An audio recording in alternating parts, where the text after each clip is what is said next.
Le regard du peintre poursuit avec gourmandise son itinéraire. Le modèle, la palette, la toile, la palette, la toile, le modèle. Nous sommes en 1900, l'artiste porte une grande veste boutonnée jusqu'au menton. Une grande barbe blanche baigne son visage de sagesse. Les yeux sont ronds, mobiles, rapides à sentir les couleurs. De l'autre côté de la toile, le modèle est un enfant. Il coud une robe pour son chameau en peluche. Ses cheveux très longs pendent sur ses épaules. Un ruban les maintient sur le côté du visage. N'importe qui le prendrait pour une fille, mais c'est un garçon. Ses cheveux blonds font le bonheur de son père. De l'or, se répète le peintre à lui-même, en cherchant du bout de son pinceau la couleur de la chevelure du petit. De l'or. Ça amuse l'enfant d'entendre ça. Oui, oui, de l'or, répète Auguste Renoir, en souriant à son fils, Jean Renoir, qui pose devant lui.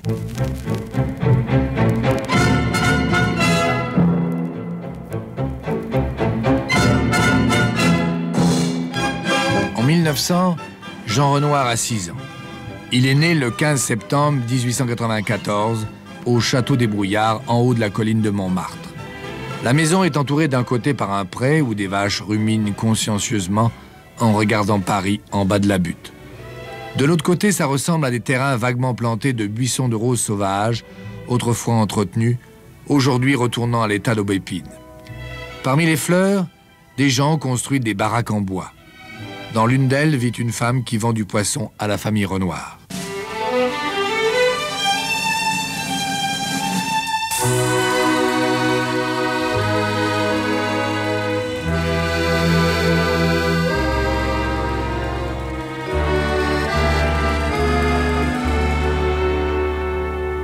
Jean se souvient de l'intérieur de sa maison avec des fauteuils en velours et en bois doré. Il se rappelle aussi ses filles, de grandes dames qui viennent voir leur mère en calèche avec des domestiques en chapeau haute forme. Des femmes du monde qui laissent traîner dans la mémoire de Jean des parfums sensuels, des robes vives et des chairs d'angelot. Sa grande qualité, à mon avis, majeure, le metteur en scène Bertrand Blier, c'est que c'était un immense metteur en scène de femmes. C'est-à-dire qu'il savait écrire et mettre en scène des personnages féminins. Et les femmes étaient toujours merveilleuses dans ses films. Il aimait les femmes. Leslie Caron. Mais il aimait toutes sortes de types différents. La petite boulotte paysanne ou servante et le type de la grande dame. Il aimait les deux. Il aimait l'intellectuelle et celle qui était tout instinct. On ne pouvait pas faire de catégorie et dire il aime ceci, il n'aime pas cela. Parce que je l'ai vu aimer des raisonneuses et je l'ai vu aimer des instinctives.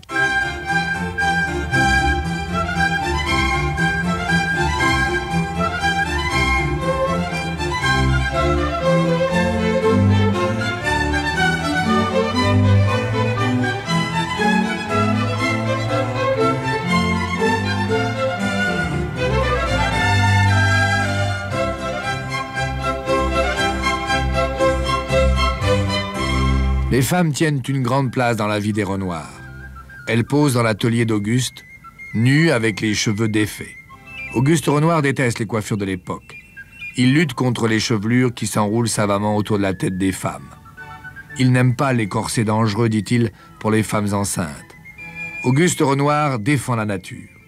Il apprend à Jean à laisser vivre les choses et les êtres. Jean Renoir ne croyait, n'appréciait que ce qui était né dans la terre, ce qui était créé par la nature. Leslie Caron. Et d'ailleurs, c'est la philosophie qu'il a héritée de son père qui disait « Peignez ce que vous voyez, on n'a rien inventé de mieux ».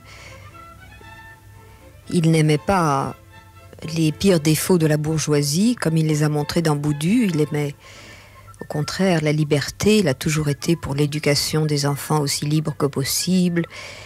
Et les contraintes de la petite bourgeoisie le rendaient fou. Quelque contrainte que ce soit le rendait fou, ça c'est vrai. Il habitait à Montmartre. Sacha Briquet. C'était une espèce de petite maison toute tranquille, enfin un petit immeuble à 3 ou 4 étages. Et son appartement, et ça jamais je n'oublierai, pour moi c'est vraiment une impression profonde et qui est encore très vivace. Quand je suis rentré dans cet appartement, il m'a semblé rentrer dans un tableau de son père, de Renoir. Mais vraiment, j'étais sûr, je me disais, je suis en train d'être dans un tableau de Renoir. Je suis un tableau de Renoir parce que tout était exactement comme on imaginait l'atmosphère et l'univers du grand Renoir, du peintre. Il y avait une salle à manger avec une table ronde, une horloge qui sonnait, un chat, et puis il m'a offert le thé avec des confitures et des tartines de pain de campagne. Et on avait l'impression d'être 40 ans ou 50 ans avant chez Renoir, le peintre. Ça sentait la cire, la pomme et le thé. Et c'était une impression, j'ai eu une impression de chaleur humaine comme jamais je n'ai ressenti, mais chez qui que ce soit.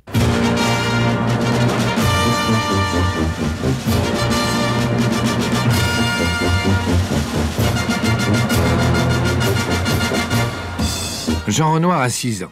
Il a découvert les plaisirs du spectacle. Gabriel l'emmène régulièrement voir Guignol. Jean préfère le théâtre des marionnettes des Tuileries à celui des Champs-Élysées. Aux Tuileries, les décors sont grisâtres, les personnages habillés simplement. Il n'y a pas le luxe des étoffes brillantes des marionnettes des Champs-Élysées. Jean déteste ça. Il trouve que ça fait efféminé. Et Jean Renoir, à 6 ans, veut avoir l'air viril. Il est complexé par ses longs cheveux blonds que son père adore peindre.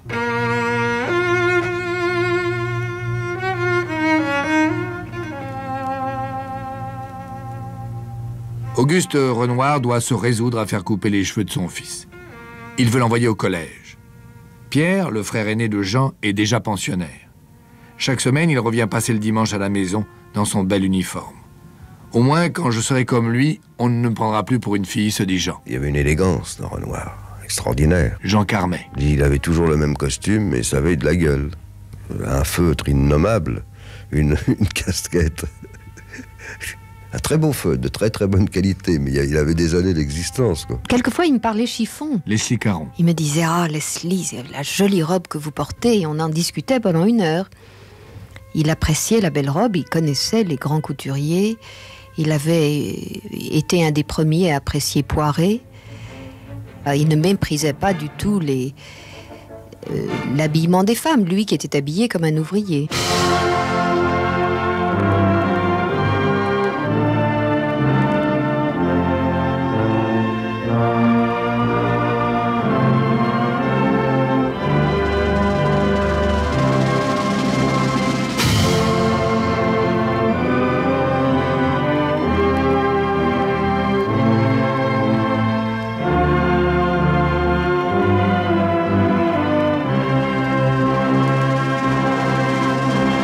Jean Renoir a l'âge de choisir un métier.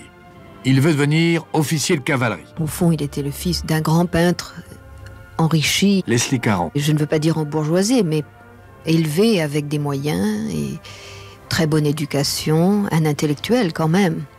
Mais il n'a jamais abandonné quoi que ce soit de la richesse de sa culture. Il était à la fois le paysan, fils de sa mère, qui était né plus ou moins à Essois, et qui parlait le patois d'Essois.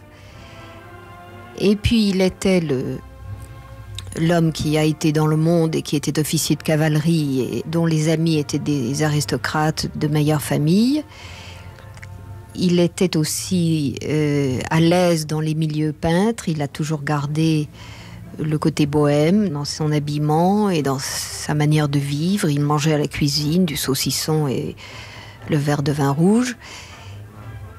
Mais il était tout aussi à l'aise dans un grand salon. C'était plusieurs personnages.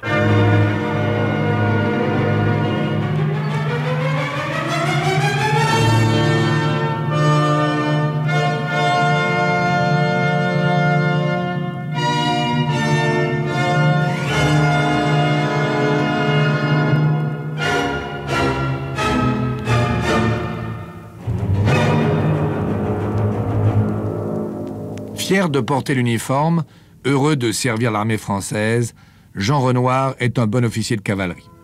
Le jeune Renoir ne se voit pas exercer un autre métier avant la guerre. Après la guerre de 1914, c'est différent. Il n'a plus qu'un désir, celui de quitter l'armée. Alors ça, par contre, la guerre, pour lui, c'était effrayant. Jacques Joanneau. Vous savez que ça a été un des premiers aviateurs, Jean. Et il pilotait pas, mais il faisait de l'observation. C'est-à-dire qu'il allait prendre des photos, et il en a fait beaucoup même. D'ailleurs, il se passionnait beaucoup par la photo. Et il allait sur les Ingues, donc qu'on voit en rétrospective à la télé, et il se penchait sur les lignes allemandes à 15 mètres, par exemple, au-dessus des toits, là, puis il allait les photographier. D'ailleurs, je crois qu'il a été abattu. Je suis pas sûr, mais il me semble qu'il me l'a dit une fois, oui, parce qu'il se cassait la figure et tout. Oui, ça a été un pionnier de l'aviation. Hein. Mais alors ça le faisait beaucoup rigoler. Alors. Ah oui, il m'en parlait avec émotion, ça. Mais ils ont fait ça très sérieusement. Hein. C'était pas... Ça a rendu des gros services à l'état-major. En 14-18, oui. C'était le premier service de renseignement d'espionnage par vue aérienne, quoi.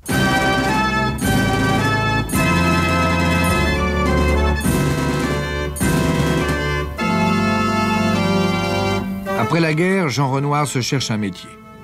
Son père lui a fait construire avant de mourir un four à céramique. Jean devient donc céramiste avec son jeune frère. Pas très longtemps, car très vite, Jean Renoir se dit « Dans ce métier, il faut être industriel ou un artiste. Or, je ne suis pas un artiste. Je n'ai pas le génie de mon père et je n'ai pas envie de devenir un marchand de poterie. » Alors Jean Renoir s'intéresse à autre chose, à Charlot. Charlot, c'est ce petit homme ridicule qui a éclaté comme une bombe pendant la guerre. Les permissionnaires ne parlaient que de ça en revenant dans les tranchées. Avec Pierre Renoir, son frère aîné, Jean est allé le voir au cinéma. Et Charlot est devenu son idole. Depuis ce moment-là, Jean s'intéresse vraiment au cinéma. Il pense maintenant en faire son métier, mais comme technicien, pas comme créateur. Il ne s'en sent pas capable.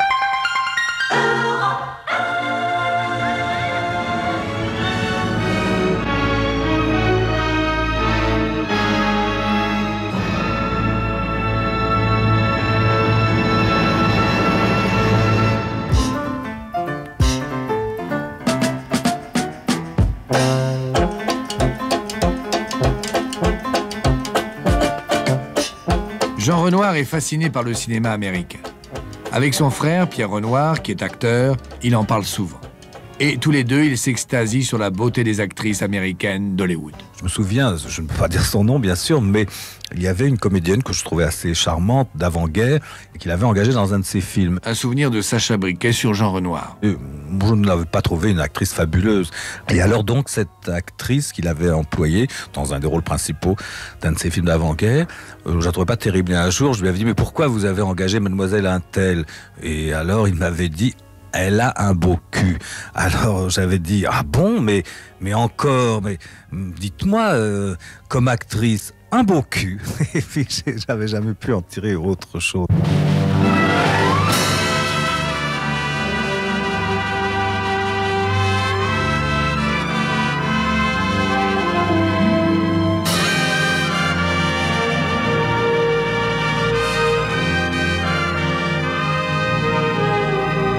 Jean Renoir se souvient du dernier cadeau que sa mère avait fait à son père. Auguste Renoir cherchait un modèle. Il rêvait d'une grande fille blonde pour peindre ses baigneuses. Alors Madame Renoir était partie à Nice voir les modèles qui posaient pour l'Académie de peinture. Et elle avait ramené Dédé, une fille éclatante de beauté. Dédé était devenue l'amie de la famille et surtout l'amie de Jean. Elle était folle de cinéma. Jean lui trouvait une taille de star, sérieusement. Il pensait que la beauté de Dédé valait celle de Mary Pickford, Mae Murray ou Gloria Swanson. La preuve, dans la rue, les passants lui demandaient des autographes, certains de l'avoir déjà vu dans un film américain. Alors Jean Renoir a pensé, quand il a arrêté de faire de la céramique, qu'il pourrait devenir l'impresario de Dédé. Mieux, il serait son producteur. Il monterait des films pour elle. Voilà comment, en 1920, Dédé devient Catherine Essling pour le cinéma et Madame Jean Renoir dans l'intimité. Le couple s'installe à Paris.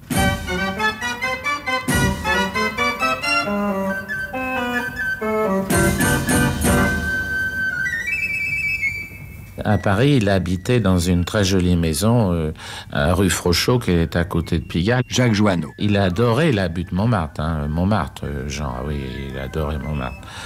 Et puis il avait tous ses copains, les Utrillo, tout ça, et il les connaissait en plus. Jean Renoir possède aussi une maison en bordure de la forêt de Fontainebleau. C'est là que sa femme, Catherine Essling, tourne son premier film, La fille de l'eau, en 1924. L'acteur, Albert Dieudonné, est le partenaire de Catherine. Il se charge aussi de la mise en scène pendant que Jean Renoir invente des trucages et des mouvements insolites de caméra. Je l'ai connu justement, alors que je sais pas, j'étais enfant. Claude Renoir, neveu de Jean Renoir. Quand il a tourné ses premiers films, comme La fille de l'eau, des choses comme ça, qui étaient des films alors d'aventure, de rêve, et basés essentiellement sur la technique. C'est-à-dire que Jean Renoir, à ce moment-là, était passionné par la technique et qu'il a fait des trucages lui-même, a fait développer ses films lui-même dans sa baignoire à Marlotte où il avait sa maison. C'est-à-dire que c'était le véritable technicien et profondément intéressé par les trucages, par la technique, tout ça.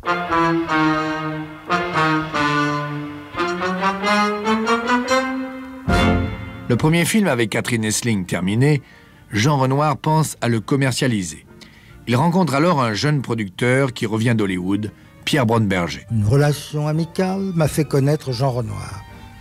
Et ça a été un choc, vraiment un choc amoureux. Nous avons déjeuné ensemble et nous sommes restés ensemble jusqu'à 6 heures du matin en parlant de cinéma. J'apportais à Renoir une vision du cinéma américain vue de l'intérieur. Vision technique, utilisation des lampes à vapeur de mercure. Vision technique aussi, intromission des moteurs électriques dans les appareils de prise de vue.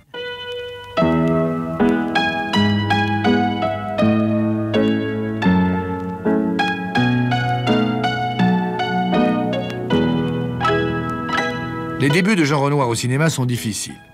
Son premier film ne sort pas dans les salles. Jean se reconvertit. Il achète une boutique d'objets d'art. L'espoir de voir sa femme Catherine Essling devenir une grande star s'évanouit. Le couple Renoir reprend confiance le jour où un cinéma programme un extrait de leur premier film. Le public applaudit. Jean décide de continuer. Il vend plusieurs tableaux de son père pour financer ses films. Puis arrive le cinéma parlant.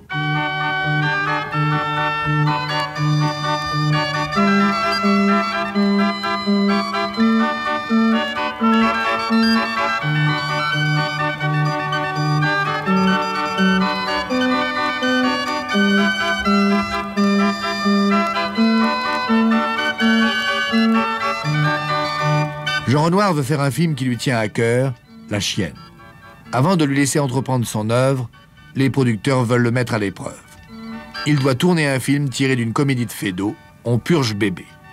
C'est pour voir si vous êtes un metteur en scène économique, disent les producteurs à Renoir. Il a fait des choses qui l'ont amusé. Jean Carmet. Je pense qu'on purge bébé, ça le faisait terriblement rigoler, quoi.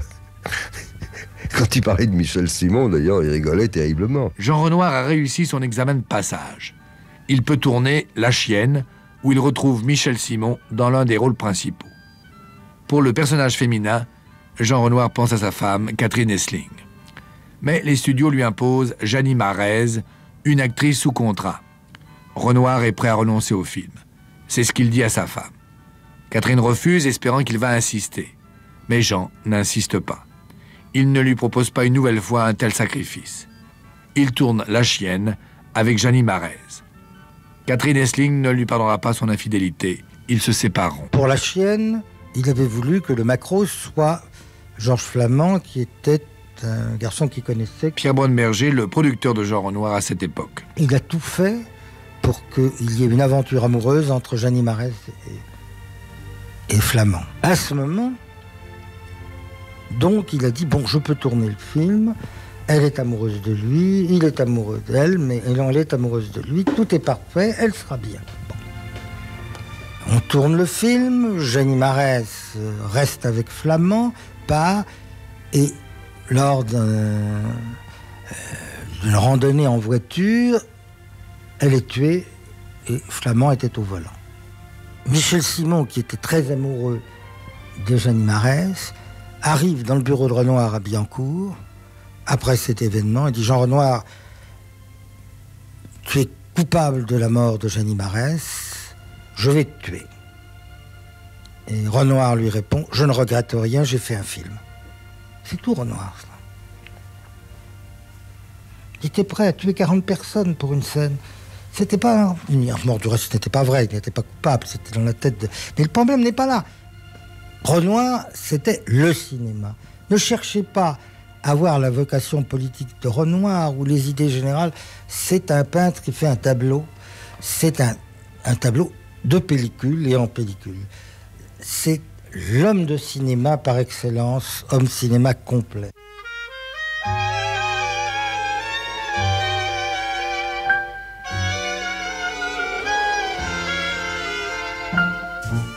« 1936, le Front populaire. Jean Renoir vient de réaliser un film, Le crime de Monsieur Lange, qui le classe parmi les cinéastes de gauche. Un jour, Jean Renoir vient me voir à 8h chez moi, j'étais chez mes parents. Le producteur Pierre Bronneberger. Il m'habitait encore chez mes parents et il me dit voilà, il m'arrive une chose, on me demande de faire le film du Parti communiste. Qu'est-ce que tu en penses? Que tu crois que ça va me faire du tort ou du bien? Je lui dis Jean, quand L'Herbier, quand Gans présentent un film, ils ont toujours 20 000 spectateurs. Tu n'as pas de spectateurs. Tu as fait des films qui ont marché, mais on n'a pas fait de publicité sur toi, tu n'as pas de fou. Le Parti communiste représente des spectateurs pour toi, tu serais très bête de t'en priver. Et il y est allé en technicien qui ne prenait pas d'engagement. Que s'est-il passé entre Torres et lui? Torres était un homme certainement très sympathique, je l'ai connu un peu, un homme très chaleureux, humain, qui a même été extraordinaire pour Renoir, puisque dans le fond, c'est à cause de lui que l'on a fait La Marseillaise. C'est le Parti communiste qui a financé La Marseillaise, qui est un film que Renoir avait envie de faire. Torres a plus apporté à Renoir que Renoir à Torres, dans le fond.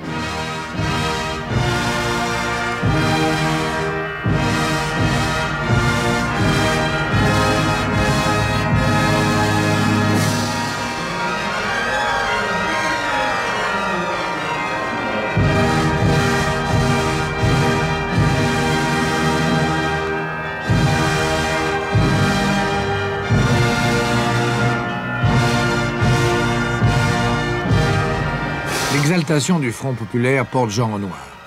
Avec La Marseillaise, il veut raconter la marche des volontaires marseillais sur Paris pendant la Révolution.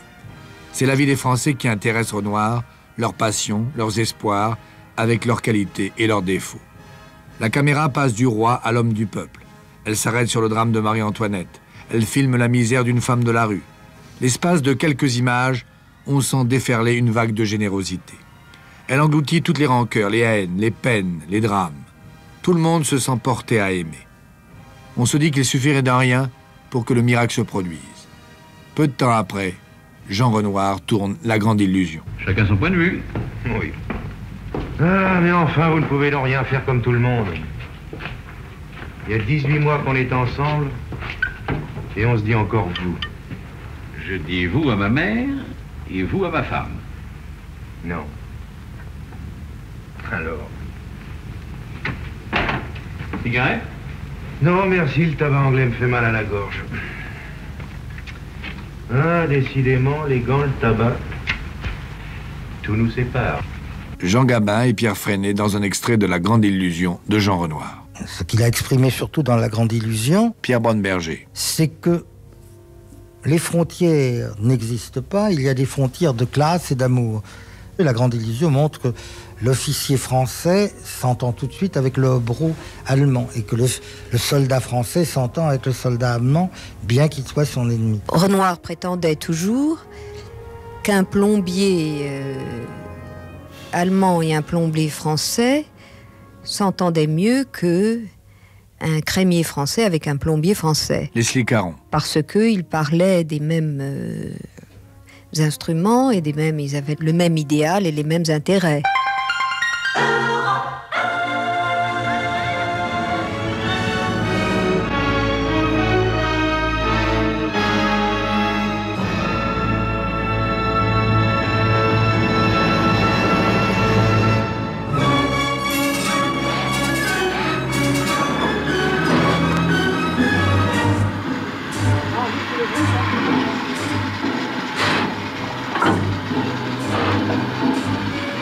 Jean Gabin, le visage noir de poussière, regarde le manomètre de la machine à vapeur. La pression est bonne. Le train roule sans effort. Il se frotte les mains dans son chiffon, satisfait de son travail. À côté de lui, Julien Carrette, une cigarette pendue à ses lèvres, casse du charbon. Gabin et Carrette savent conduire une locomotive. Cela fait des semaines qu'ils apprennent le métier avec les employés du chemin de fer.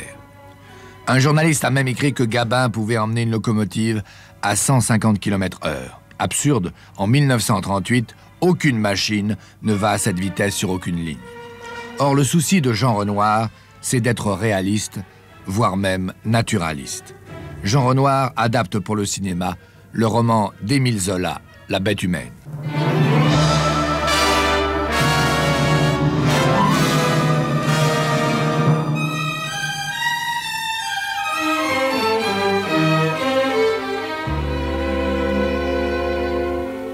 « 8 août 1938, sur un quai du port du Havre, Jean Renoir et Jean Gabin attendent la Simone.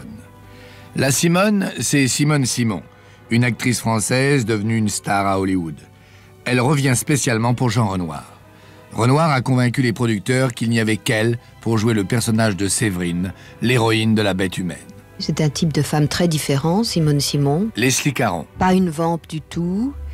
C'est une petite femme câline et aimante et très féminine. Il voulait d'ailleurs un contre-emploi, il me l'a dit, pour ce rôle. Et puis, il ne voulait pas une femme qui ait l'air d'une femme fatale, d'une femme qui fait faire des crimes par les hommes. C'est pour ça qu'il a pris une femme douce et câline comme ça.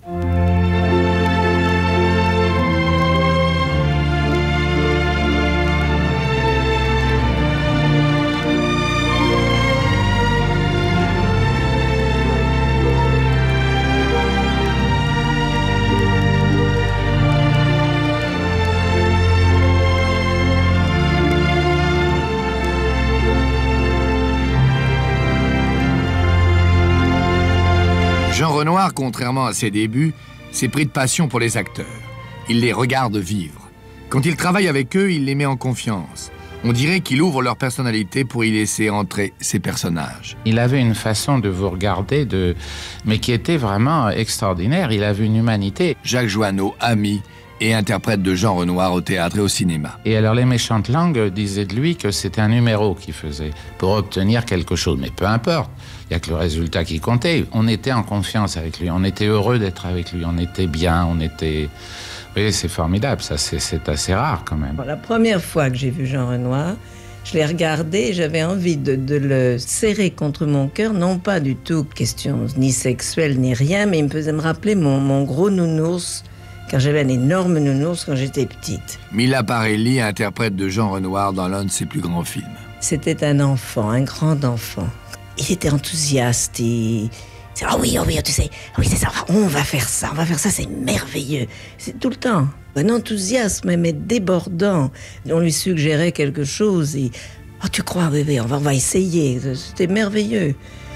C'était extraordinaire de travailler avec lui.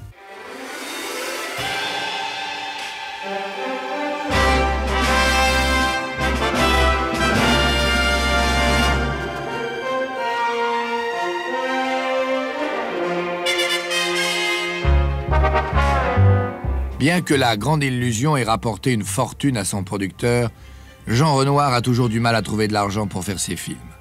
On l'accuse de ne pas vouloir respecter la règle du jeu du petit monde du cinéma.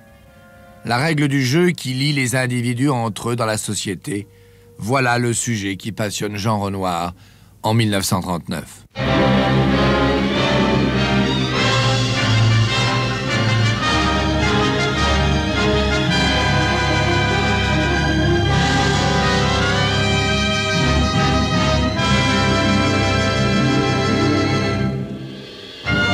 Jean Renoir commence le tournage de La Règle du jeu le 15 février 1939.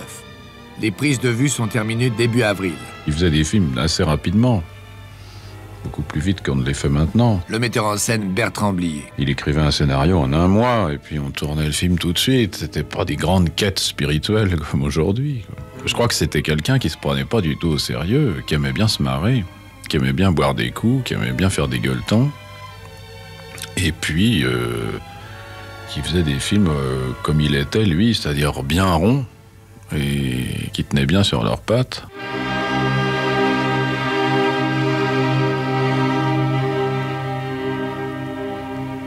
Pour interpréter le rôle de Christine dans La règle du jeu, Jean Renoir prend Nora Grégor.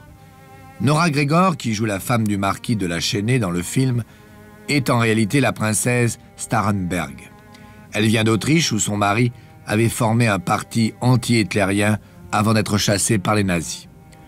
Lorsque Renoir l'a rencontrée, il a tout de suite été séduit par son émouvante sincérité, par sa noblesse et son beau regard d'oiseau fragile. Il tombait amoureux d'une femme et voilà, il se servait, il apprenait. Leslie Caron, qui a aussi été interprète dans l'œuvre de Jean Renoir. Il apprenait ce type de femme et il faisait une œuvre avec ce genre de femme, avec ce type de femme. C'est pour ça que vraiment c'est le metteur en scène qui a présenté le plus de variations dans sa compréhension de la femme. Il a fait travailler des femmes mais tout à fait diverses et de personnalités tout à fait différentes. Il a beaucoup aimé les étrangères. On était pris comme dans la main d'un sculpteur et il vous malaxait et vous en étiez contente. Mila Parelli, interprète de Jean Renoir dans La règle du jeu. C'est pas quelqu'un qui vous forçait à faire quelque chose. Il fallait être naturel. Vous voyez, il m'avait imaginé par exemple en Femme du Monde, hystérique, car pour lui, les femmes du monde étaient un peu hystériques. Il ne lâchait pas ces personnages. Mais il était là, avec des rênes, et puis il nous dirigeait bien. Enfin, c'était merveilleux. Ce qu'il avait d'extraordinaire, c'est qu'il avait toujours l'air de s'amuser. Parler de Jean, lui, c'était le roi des menteurs. Marcel Dalliot. C'est un homme qui, pendant les prises de vue, arrêtait tout pendant 1h15 et pleurait. Parce qu'il ne pouvait pas, l'émotion était si grande. Une fois que tu t'étais gratté le nez en premier plan, il trouvait que c'était sublime. Alors, on ne le refaisait pas tout de suite. On se donnait du temps, on pleurait pendant 1h15. Et puis enfin, on venait, puis on faisait marcher la machine. Et tu le faisais 18 fois. Le 7 juillet 1939, à Paris, dans les cinémas Aubert Palace et Colisée, La règle du jeu, film de Jean Renoir, est présenté au public. Les premiers spectateurs font la queue, heureux de penser qu'ils vont se divertir pendant 2 heures. Renoir, lui aussi, est certain d'avoir fait avant tout un divertissement. Ses personnages sont gentils, le ton est léger, mais le propos est grave. Trop grave pour les Français de cette époque qui vivent avec la menace de la guerre. La règle du jeu montre une société en décomposition. On n'exalte pas le héros. Les personnages sont victimes de leur passion. C'est intolérable. C'est l'échec. C'est le plus grand échec de Jean Renoir. C'est pas très agréable de s'apercevoir une fois de plus qu'on est raté, un inutile. Un parasite. Oh, parasite. Si j'avais pas quelques amis qui me supportent, ben je creverais de faim. Et pourtant, hein, tu le sais, quand j'étais jeune, moi aussi j'ai cru que j'aurais peut-être mon mot à dire. Le contact avec le public, tu vois, c'est ce truc-là que j'aurais voulu connaître. Ça doit être bouleversant, hein. Quand je pense que je suis passé à côté, ben, ça me fait quelque chose. Alors j'essaye de me bourrer le crâne, de figurer que c'est arrivé. Bon, pour ça, il faut que j'ai bu un petit coup, hein. Vous venez d'entendre Jean Renoir lui-même dans le rôle d'Octave, l'un des personnages de La règle du jeu. Jean Renoir ne se remet pas de l'hostilité du public contre son film. Il est déçu, profondément. Il pense à s'arrêter de faire du cinéma ou bien à quitter la France.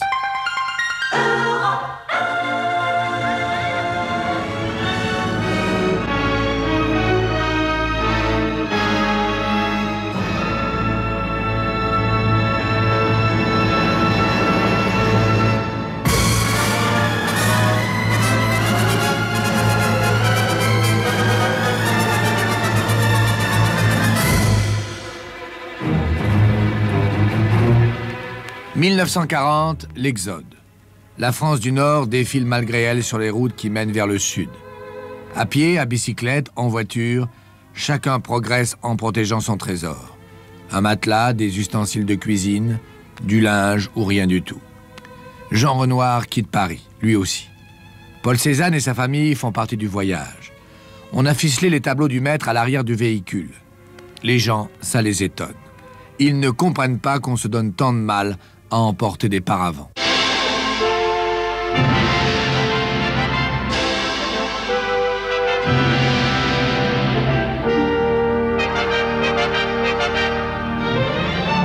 Jean Renoir et ses amis arrivent dans la Creuse. On les héberge dans une grange. Ils vivent là quelques semaines entourés d'étoiles de Cézanne accrochées aux bottes de paille. Jean veut rejoindre la propriété de son père sur la Côte d'Azur. C'est son jeune frère Claude Renoir qui en a hérité. Jean Renoir s'y trouve en sécurité jusqu'au jour où il voit arriver 2 Français attachés au service culturel des nazis. Ils viennent lui proposer de remonter à Paris pour tourner des films, travailler pour la France Nouvelle. Renoir fait traîner sa réponse et fait accélérer une demande de visa qu'il a déposée au consulat des États-Unis. C'est le moment d'accepter la proposition de son ami le cinéaste américain Robert Flaherty, partir pour Hollywood et y travailler.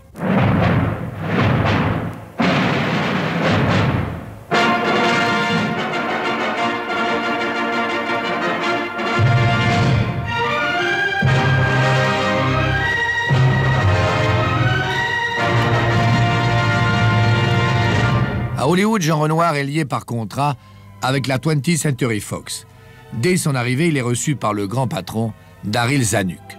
Les premières entrevues sont très cordiales. Zanuck attend de Renoir qu'il lui fasse des films français avec les méthodes d'Hollywood. Très vite, Jean comprend qu'il va devoir filmer dans des décors de faux Montmartre des scènes avec des sergents de ville en pèlerine et des petites femmes du gai Paris. C'est exactement ce qu'il ne veut pas faire. Alors il explique longuement au producteur américain qu'il préférerait traiter des sujets américains avec ses propres méthodes. C'est-à-dire tourner en décor naturel, choisir ses acteurs et écrire son scénario lui-même. Zanuck ne comprend rien de tels propos jusqu'au moment où Renoir lui dit « Un jour viendra où vos équipes iront à travers le monde filmer des décors naturels pour obtenir l'authenticité. » L'aspect prévisionnel de la remarque ébranle le patron des studios de la Fox. Jean Renoir est autorisé à filmer certaines scènes de son premier film américain dans le sud des États-Unis.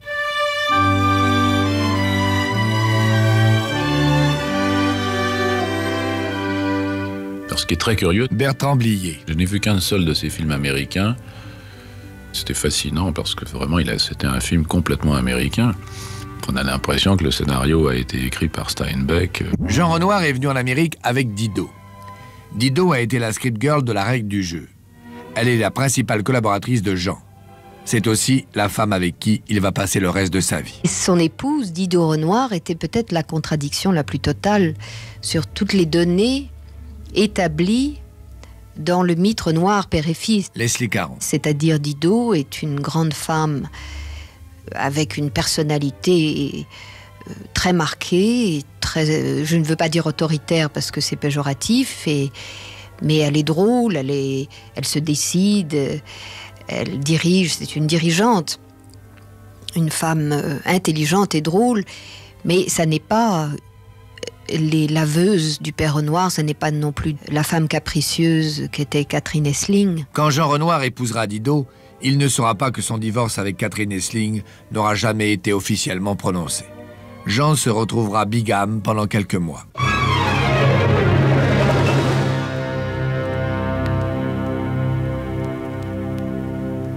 En 1946, sort aux États-Unis un nouveau film de Jean Renoir, La femme sur la plage. Commercialement, c'est un échec. Ce film marque la fin de son aventure professionnelle à Hollywood. Les producteurs proposent de lui racheter son contrat. Jean Renoir accepte, mais il reste aux États-Unis. En Europe, la guerre est finie. Ça a dû lui faire très mal, cette guerre, moralement. Mila Parelli. Il y a eu quelque chose de brisé en lui. Je ne l'ai pas retrouvé, d'ailleurs, quand je l'ai vu. J'ai vu un monsieur très gentil. Moi, j'ai trouvé très grand enfant. Gros nounours, grand enfant. Et plein d'enthousiasme. Et moi, je n'ai jamais retrouvé un être comme ça après la guerre.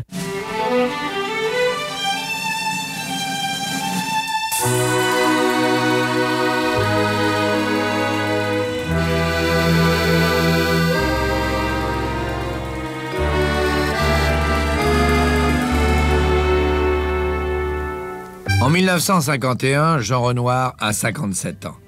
Après 11 ans d'absence, il revient en France. Il retrouve Paris et la butte Montmartre de son enfance. Ils avaient une maison de famille, rue Frochot, qui est très jolie. Jacques Joanneau. C'est dans une petite impasse, qui existe encore d'ailleurs, et je crois que c'est au numéro 7, et il y avait un hôtel particulier là. Mais très simple, un hôtel particulier. Car ça aussi, c'était typique de Jean.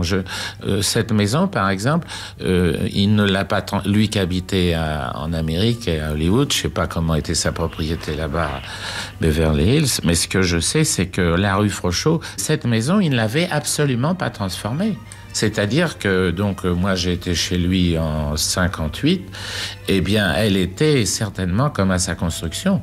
C'est-à-dire des grandes pièces, mais tout ça démodé, vous voyez, avec des vieux lambris, des lustres comme autrefois 1900.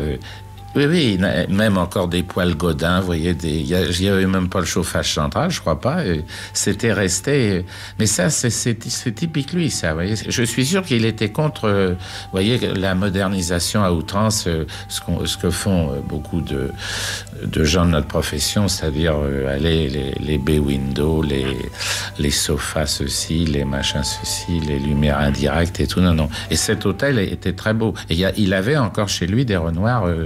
Beaucoup même, il en avait beaucoup de son père.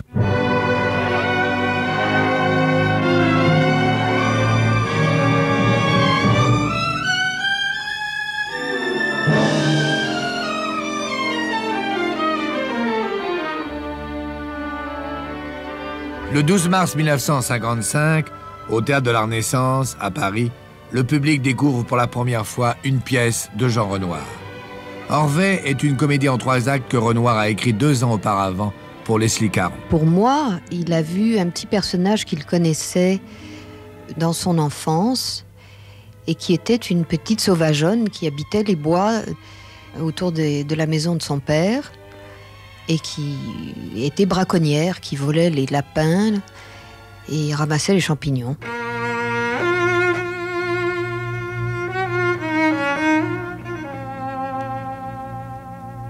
Pour préparer sa pièce, Jean Renoir a aménagé son appartement en salle de répétition.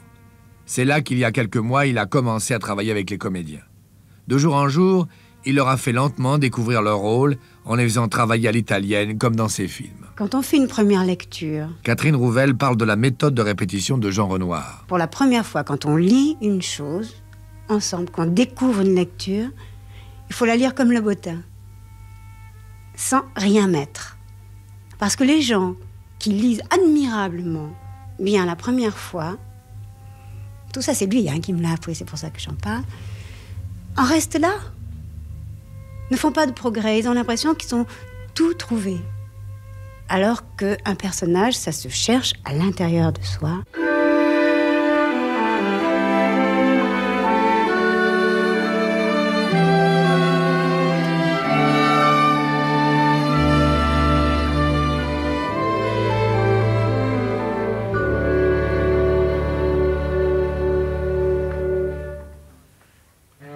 Jean Renoir avoue souvent qu'il est d'un caractère craintif. Tout jeune, il a été froussard au collège, à l'armée, à la guerre et dans la vie. Avec les acteurs, par exemple, il a toujours peur de dire une bêtise en les dirigeant. C'est une des raisons pour lesquelles Jean observe une extrême politesse avec eux, qu'il multiplie les précautions oratoires. Il a peur qu'on se moque de lui. C'était presque un cinéma de famille. Claude Renoir. Sans même parler de Jean Renoir, une équipe, c'était une grande famille pendant 2 ou 3 mois, et puis c'est plus comme ça maintenant, je le regrette bien sûr.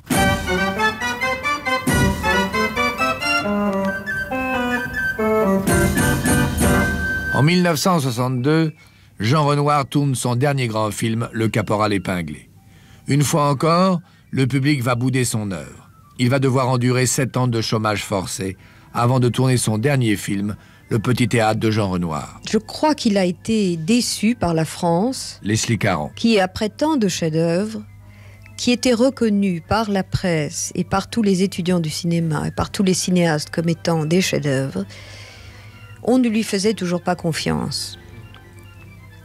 Les derniers projets qu'il avait et qu'il a essayé de monter l'ont découragé. C'était très pénible pour lui d'être obligé de perdre son temps à frapper aux portes. Et les gens essayaient toujours de lui imposer les règles qui étaient à la mode. La manière de tourner à la mode, et la manière de jouer à la mode, et les idées, les sensations, les sentiments à la mode. Alors Jean Renoir part vivre aux États-Unis, à Hollywood. Là, il ne tourne pas plus de films qu'en France. Il écrit des livres et continue d'imaginer des projets pour le cinéma.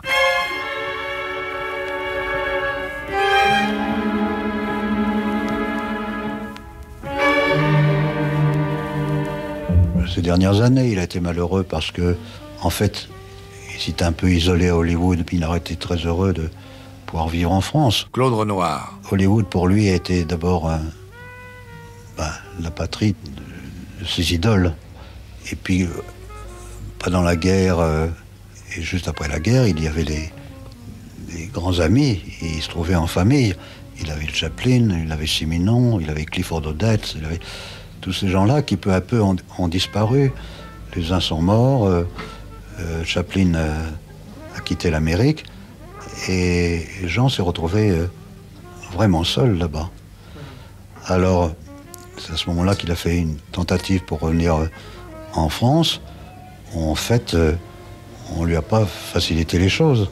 Mais Jean, vous savez, où qu'il soit, ne vit pas tellement. C'est pas parce que s'expatrier, c'est pas le fait d'adopter la vie d'un autre pays, c'est le fait de trouver d'abord un foyer. Il avait un foyer puisqu'il avait sa femme, il avait son fils, Alain Renoir, et puis des amis. La dernière fois que je l'ai vu à Los Angeles, Jean Carmet. Il avait beaucoup maigri, il n'était plus maître de lui-même parce qu'il était dans un fauteuil, les jambes ne bougeaient plus beaucoup, les mains bougeaient encore un peu, mais le visage était là, très amaigri. Et puis il y avait l'œil. L'œil était encore plus fort parce que l'œil avait suppléé, le regard avait suppléé à la déficience des autres éléments du corps, j'en suis sûr. Et l'intelligence n'avait pas cessé de grandir parce que il s'exprimait. C'était pas gai d'ailleurs, parce que il y avait une telle volonté de vivre, d'être et de créer encore. Il sentait qu'il pourrait plus faire de cinéma, bien sûr, mais il avait une volonté de créer. Il se faisait des films dans sa tête, il se les projetait.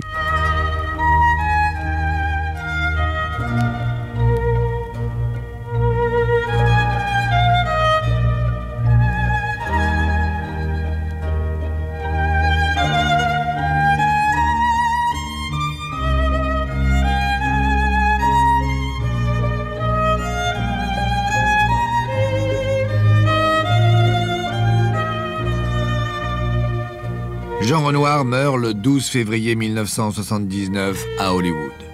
Il avait 84 ans. Il laisse en guise de réponse à tous ceux qui se demandent pourquoi il a décidé de vivre loin de chez lui en Amérique. Je suis un citoyen du cinématographe. Bye bye.